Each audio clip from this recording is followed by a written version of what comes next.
नमस्कार दोस्तों, दिन है रविवार, वक्त है शाम की चाय का। चाय की चुस्कियों के बीच में राजनीतिक हलचल कुछ उस पर बात की जाए तो चाय का मज़ा शायद और बढ़िया हो जाए। इस वक्त हिमाचल की राजनीति में चाय की केतली से भी ज़्यादा अगर कुछ गर्म है तो वो है राजनीतिक पार्टियों का मिजाज, क्योंकि इस वक्त प्रदेश में कानून व्यवस्था के मुद्दे को लेकर सत्ता और विपक्ष दोनों आमने सामने हैं। अब तो आलम यह है कि राज्यपाल भी इस लड़ाई में कूद पड़े हैं। राज्यपाल ने भी सरकार की मंशा पर एक तरह से सवाल उठाए हैं, सरकार की कार्यप्रणाली पर सवाल उठाए हैं। क्या प्रदेश की राजनीति किसी नए रुख की तरफ जा रही है? कोई नया मोड़ प्रदेश की राजनीति में आने वाला है?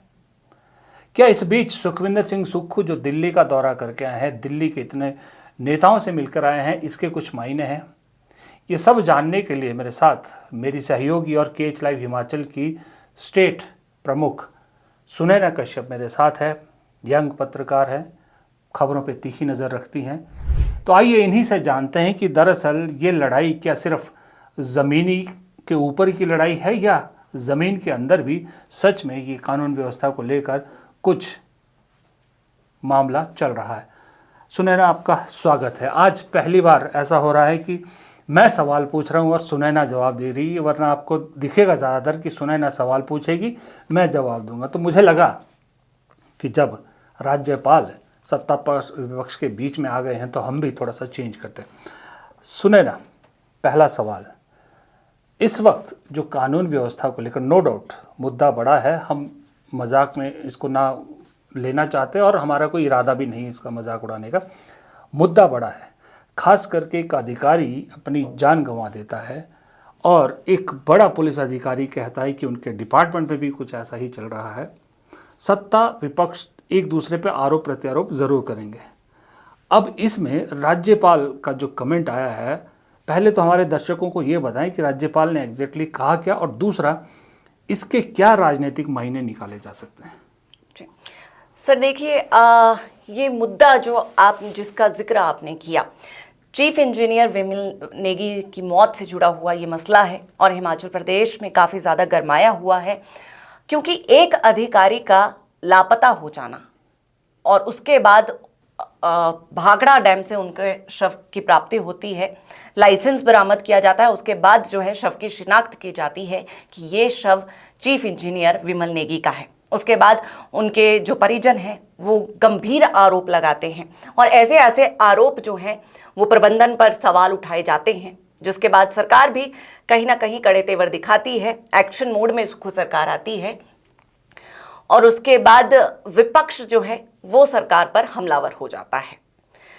अब कहीं ना कहीं ये सवाल उठने लाजमी भी है कि इस तरह से चीफ इंजीनियर विमल नेगी की जो मौत हुई है वो सवालों के घेरे में है कि क्या सचमुच में बड़े अधिकारियों द्वारा, आला अधिकारियों द्वारा दबाव बनाने की कोशिश की जा रही थी? अगर ऐसा है तो किस चीज़ को लेकर दबाव बनाने की कोशिश की जा रही थी, क्या मसला था? फिर इस बीच में 220 करोड़ के एक प्रोजेक्ट का जिक्र हुआ, तो ऐसे कई खुलासे जो हैं होने लगे। अब जब ये खुलासे होने लगे, इसके बाद कई और सरकारी विभागों के अधिकारियों ने साहस दिखाने की कोशिश की।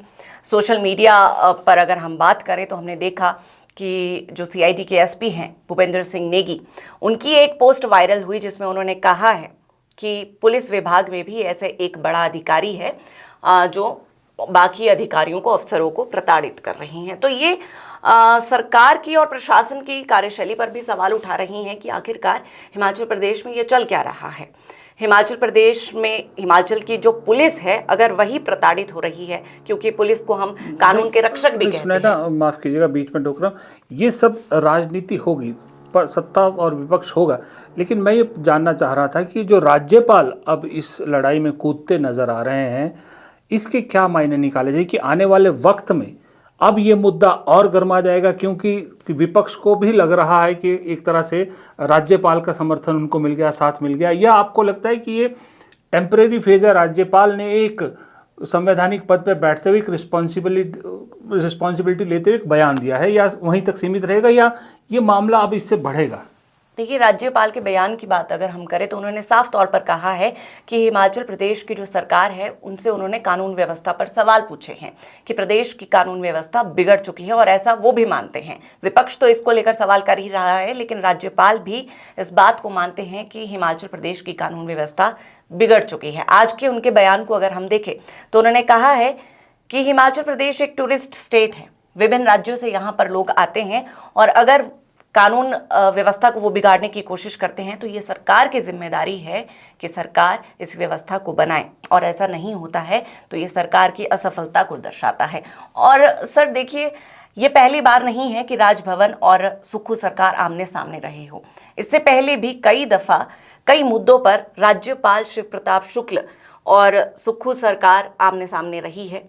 मंत्री जगत सिंह नेगी के जो पिछली दफा के बयान है उन पर भी अगर हम गौर करें तो कई दफा ऐसा रहा है।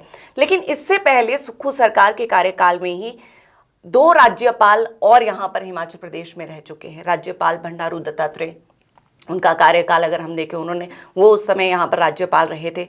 उसके बाद राजेंद्र विश्वनाथ आर्लेकर, वो राज्यपाल यहाँ पर रहकर गई हैं। अब जो राज्यपाल शिव प्रताप शुक्ल हैं, इनके साथ सुक्खू सरकार की तनातनी ज्यादा देखने को मिल रही है। तो ऐसे में सवाल तो उठेंगे ही कि चक्कर क्या है, क्योंकि कई बार ऐसा हुआ है कि राजभवन से सीधे सवाल जो है वो सुक्खू सरकार पर उठाए जा रहे हैं। और अभी कुछ समय पहले ही मैं बाहर देख रही थी कि ऐसे कई राज्य हैं जहां पर राज्यपाल और राज्य सरकारों के बीच में तनातनी देखने को मिलती है। पश्चिम बंगाल में अगर हम जिक्र करें तो वहाँ पर राज्यपाल और राज्य सरकार के बीच में तनातनी देखने को मिलती रहती है। विवादों से भरी खबरें जो हैं वो सामने आती है। केरल ऐसा राज्य है, तमिलनाडु ऐसा राज्य है जहाँ पर इस तरह की खबरें सुर्खियों में बनी हुई हैं, सामने आती रही है। तो अब हिमाचल प्रदेश में भी इस चीज़ को लेकर नज़रें टिकी हुई है कि क्या ऐसी व्यवस्था, क्या ऐसा कुछ अब हिमाचल प्रदेश में भी हो सकता है। सही कहा सुनैना ने। दरअसल आपने देखा होगा, नोटिस किया होगा कि जहाँ जहाँ नॉन बीजेपी गवर्नमेंट है वहाँ वहाँ राज्यपालों और सरकार के बीच तल्ख रिश्ते रहे हैं। ममता बनर्जी और जगदीप धनखड़ के बीच तो सबको मालूम है कि क्या क्या नहीं हुआ, और अभी जो धनखड़ के बाद दूसरे राज्यपाल हैं उनके साथ भी ममता बनर्जी के वैसे ही संबंध है। स्टालिन तमिलनाडु के मुख्यमंत्री रोज़ाना शिकायत करते हैं, कोर्ट तक चले गए हैं। भगवंत मान पंजाब के सीएम कोर्ट तक जाना पड़ा उन्हें राज्यपाल के खिलाफ। केरल में भी सेम है। तो हिमाचल अभी तक इससे थोड़ा सा बचा हुआ था, लेकिन अब अगर इस मामले पर जिस तरह का राज्यपाल की प्रतिक्रिया आई है तो लग रहा है कि हिमाचल में भी सरकार और राजभवन के बीच में कुछ तल्खियाँ बढ़ेंगी ज़रूर। लेकिन अब सवाल ये उठता है कि सुनैना, आप हिमाचल को बखूबी जानती, हिमाचल की राजनीति को बहुत अच्छी तरह से कवर कर रही हैं।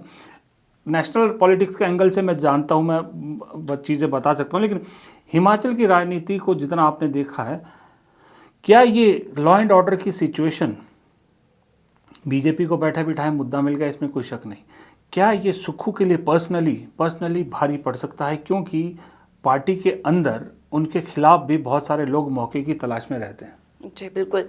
देखिए सर, सुक्खू सरकार के लिए ये एक बड़ी चेतावनी तो है ही, और साथ ही साथ सीएम सुक्खू के लिए भी ये एक बड़ी तनाव वाली स्थिति हम कह सकते हैं कि बन चुकी है कि प्रदेश में कानून व्यवस्था को लेकर जिस तरह से सवाल उठाए जा रहे हैं।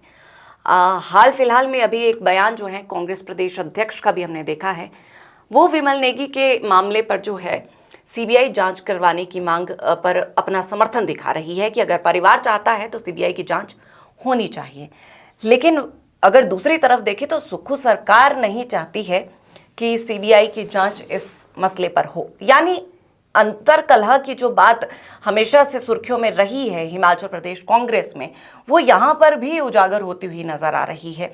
दूसरा, पहले ही हिमाचल प्रदेश की कांग्रेस पर जो अंदर खाते जो खबरें चलती रहती हैं, दिल्ली हाईकमान तक ये चर्चाएं हैं कि प्रदेश में कांग्रेस की स्थिति जो है वो ठीक नहीं है, कार्यकारिणी को यहाँ पर भंग कर दिया गया है। संगठन पर जो है वो सवाल उठते रहे हैं कि संगठन और सरकार के बीच में तालमेल का अभाव है। तो ऐसे में इन सबके बीच में अब सीएम सुक्खू की जो रहा है वो भी कठिन होती हुई नजर आ रही है, क्योंकि जवाब तो हाईकमान भी पूछेगा कि प्रदेश में आखिर चल क्या रहा है। मामला सिर्फ अधिकारी तक नहीं है, जो पंजाब से आते लोग खालिस्तानी पोस्टर और ये सब जो भिंडरावाला मामला है, ये भी एक्चुअल में एक बड़ा सीरियस मामला है। और इसमें मुझे दरअसल कहीं ना कहीं ऐसा भी लगता है कि मेरा जो 27-28 साल के राजनीतिक पॉलिटिकल जर्नलिज्म का जो एक्सपीरियंस है, उसके आधार पर मैं ये कह सकता हूँ कि कहीं ना कहीं पंजाब सरकार भी इसमें ढिलाई बरत रही, क्योंकि पंजाब में जो हादसे हो रहे हैं हिमाचल की गाड़ियों के साथ, हिमाचल लोगों के साथ, उस पर कोई तवज्जो नहीं दे रही पंजाब सरकार।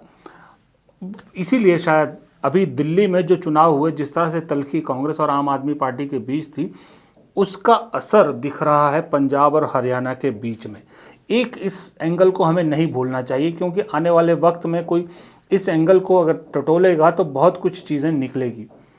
और एक चीज़ दूसरी ये भी है कि जो प्रदेश अध्यक्ष है प्रतिभा सिंह कांग्रेस की, अगर वो सुखविंदर सिंह सुक्खू सरकार पे सवाल उठाती हैं या जो भी कही बयान है उनका, दोनों को, चाहे वो सुखविंदर सिंह सुक्खू है चाहे प्रतिभा पाटिल है, दोनों को ये याद रखना चाहिए कि नज़रें रजनी पाटिल की दोनों पर है, और दोनों का राजनीतिक भविष्य क्या होगा ये बहुत कुछ रजनी पाटिल की रिपोर्ट पर निर्भर करेगा।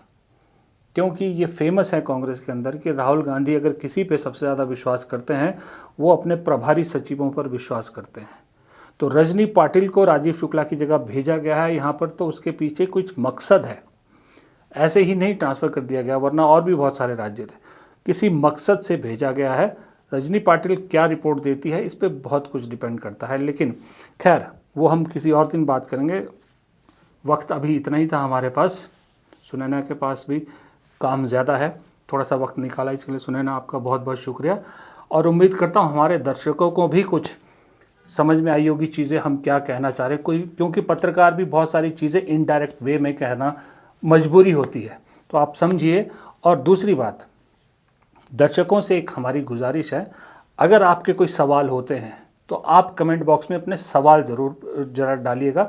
सवाल हमसे कोई पूछना चाहते हैं, अगले संडे जो प्रोग्राम आएगा उसमें हम कोशिश करेंगे कि हमारे पास जो सवाल आते हैं उसमें से जो सवाल लगेगा हमें कि इनका जवाब देना चाहिए, तो वो सवाल भी हम धीरे धीरे अपने प्रोग्राम में ऐड करना शुरू करेंगे। आपके सवालों के जवाब भी देंगे, लेकिन उसके लिए ज़रूरी है कि आप कमेंट बॉक्स में अपने सवाल ज़रूर डालिएगा अगली बार के लिए। फ़िलहाल इस प्रोग्राम में, इस वीडियो में इतना ही। मुझे और सुनैना को दीजिए इजाज़त। नमस्कार।